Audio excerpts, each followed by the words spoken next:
Olá, bom dia, boa tarde ou boa noite para quem está assistindo esse vídeo. Bom, esse vídeo é o segundo vídeo das aulas da próxima terça.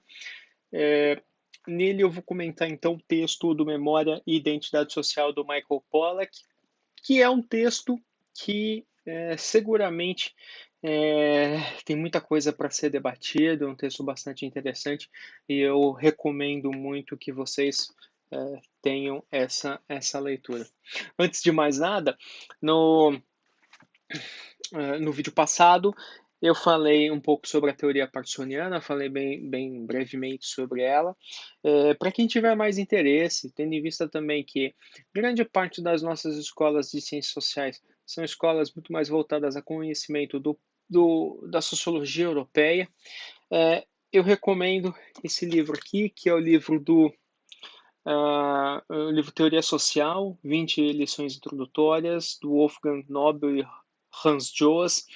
É um livro lançado em 2017 e ele é muito interessante porque ele traz um grande panorama daquilo que foi a sociologia norte-americana, uma sociologia que é marcada não só pela teoria da convergência parkinsoniana, mas também pelo funcionalismo normativo do Parsons também, marcado ali pela, pela etnometodologia, pelo interacionismo simbólico, né?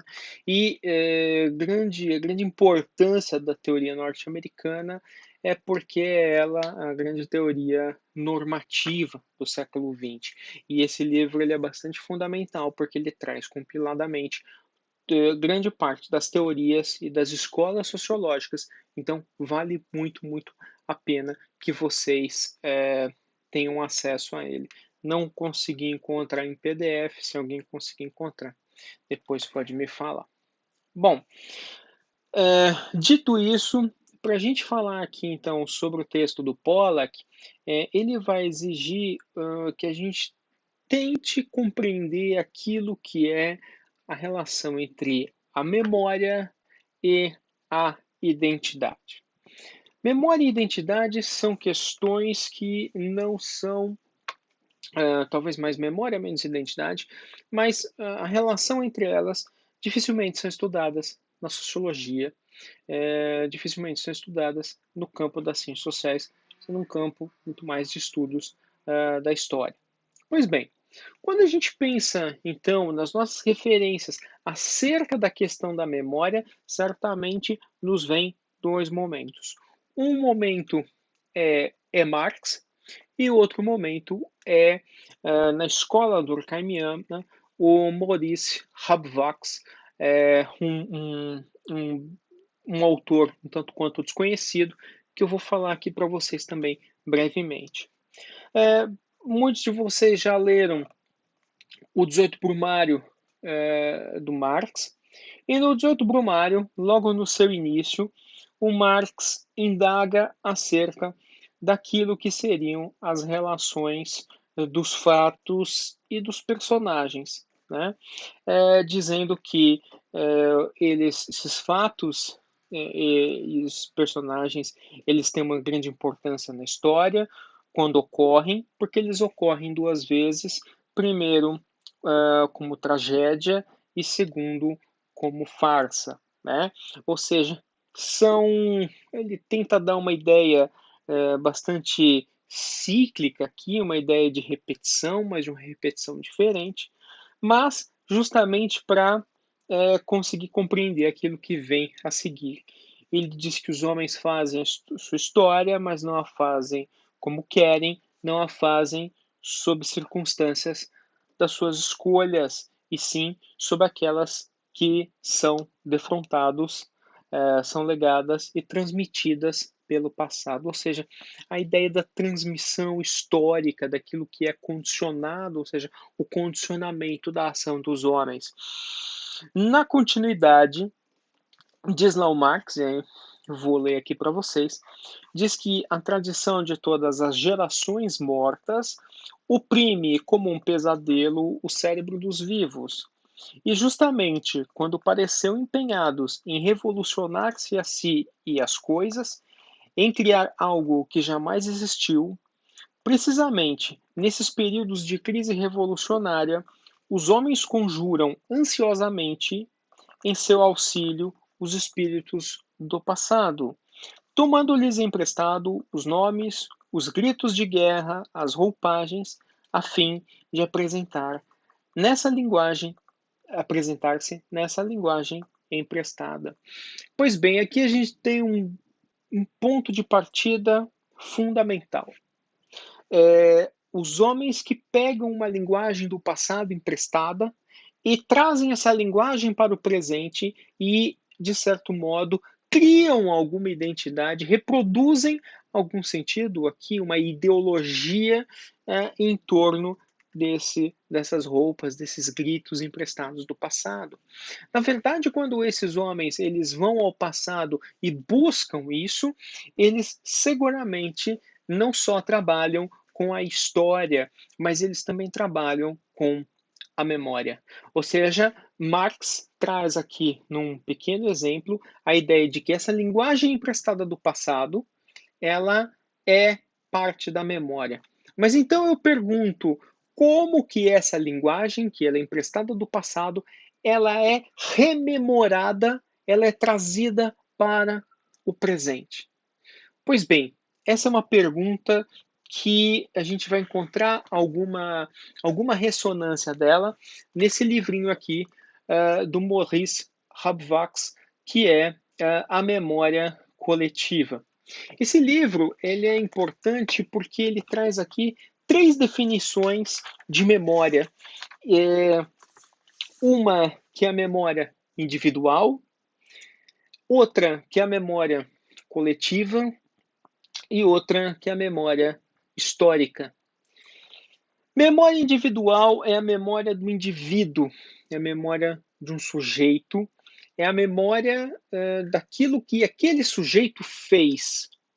É algo, por exemplo, como as lembranças da infância. É algo que faz com que o sujeito ele compreenda aquilo que aconteceu e que aqueles fatos que aconteceram alguma vez estão perdidos dentro de algum lugar na sua vida, no seu imaginário, na sua mente, e que o exercício de tentar lembrar é um exercício de memória. Para aqueles que gostam de literatura e já leram talvez um livro muito interessante, é um dos clássicos do século XX, que é No Caminho de Swan, do Proust. Né? O Caminho de Swan é um livro em que o Marcel Proust ele vai começar a reconstruir os seus momentos de infância lá na pequena cidade de Combray. E lá em Combray, ele vai começar a repensar os seus amores, as suas relações de vida. Ele vai pensar como que a aristocracia francesa daquele momento ela impunha ali uma certa ela é imponente, né? Mas o que faz, por exemplo, que Marcel Proust lembre daquilo que é a sua, a sua vida de criança é justamente a compreensão, a autocompreensão da passagem do tempo. Ou seja, para o Proust, né, foi necessário que o tempo passasse e quando ele quer pensar sobre o tempo, ele vai pensar naquilo que são as suas memórias mais escondidas. É exatamente essa ideia que ela é trazida aqui no Hobvox como uma ideia de memória individual, ou seja, é um indivíduo que, para que ele se construa, ele precisa pensar sobre o tempo e para pensar o tempo é necessário que o indivíduo ele retome aquilo que foram as suas vivências. Né? Retomar, por exemplo, no caso do Proust, aqueles que são os lugares em que ele passou, os amores que ele teve, retomar, por exemplo, aquelas que são as relações sociais de uma aristocracia decadente. Né? Aqui no Hobvax, o que tem de mais importante é que essa memória individual, ela pode ser validada ou não por um grupo. Se ela é validada por um grupo, se ela é a construção da memória coletiva, ou seja, de um grupo, né, ela tem uma certa ela ganha uma notoriedade simbólica. Ou seja, do ponto de vista durkheimiano, aqui a gente está falando de um autor durkheimiano. A memória é justamente aquilo que funciona como uma consciência coletiva, seja de um grupo, seja de um indivíduo. Mas a consciência coletiva por Durkheim era justamente aquilo que, presente a partir das várias consciências individuais, transforma-se numa consciência maior que a consciência dos indivíduos, mas que não é redutível a ela, e faz com que os indivíduos comecem a compreender valores, normas de ação, normas simbólicas, desculpa, de ação não, simbólicas. Pois bem, essa é a mesma ideia que o Hobvox ele traz aqui, ou seja, a noção de que a memória coletiva é justamente aquela reminiscência da memória que o indivíduo trouxe, mas que ela é construída coletivamente. Ou seja, se eu tenho uma memória da infância que ela é igual, por exemplo, a do meu irmão, a da minha irmã, a da minha mãe, somos um grupo e conseguimos construir uma memória coletiva. Mas essa memória coletiva, ela não é o bastante. Há também um outro tipo de memória, que é a memória histórica. Digamos que tudo isso foi documentado.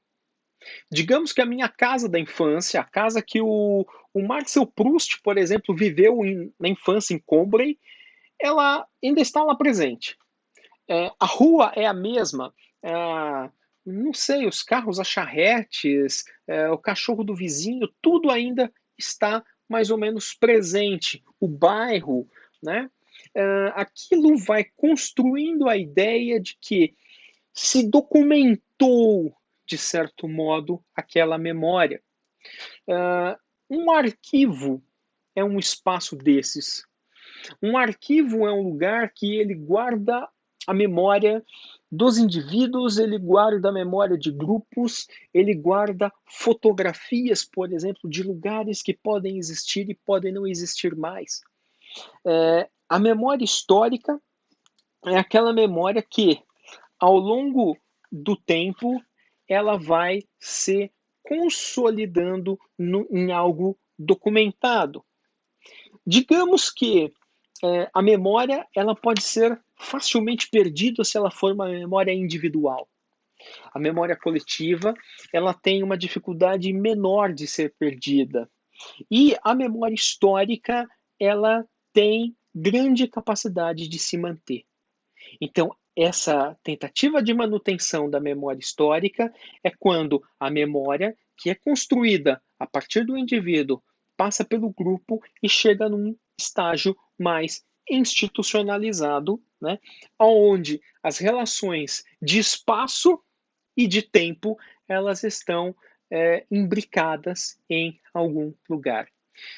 O grande exemplo disso que a gente pode tentar perceber é a noção que um outro autor francês traz, né, que é a noção de lugares de memória e que o texto do Michael Pollack ele vai citar, que é o Pierre Nora. O Nora ele traz a ideia de que o mundo, as cidades, elas estão cobertas de lugares de memória. E o que são os lugares de memória? Justamente são aqueles espaços onde houve acontecimentos, onde houve vidas, mortes, guerras, né? Lugares em que vão demarcar, por exemplo, um espaço nacional. E a demarcação de um espaço nacional tem por trás de si toda uma noção de diversos acontecimentos que ocorreram. Quando a gente é turista e vai para alguma cidade, né, uma cidade, sei lá, histórica, seguramente a gente quer conhecer os lugares mais históricos, mais conhecidos, sei lá, eu vou para Londres, eu vou ver o Big Ben, eu vou para Nova York, vou ver o Estado da Liberdade, né? São lugares que tem alguma coisa que possa ter acontecido. Pensando do ponto de vista da memória francesa, ou seja, aqui eu estou pensando no caso francês especificamente, para compreender aquilo que é essa importância da memória na construção do espaço nacional. Para os franceses, grande parte da construção da sua memória do tempo presente, ou seja, o reconhecimento identitário do francês enquanto uma nação, passou pelo reconhecimento daqueles que são os lugares do passado.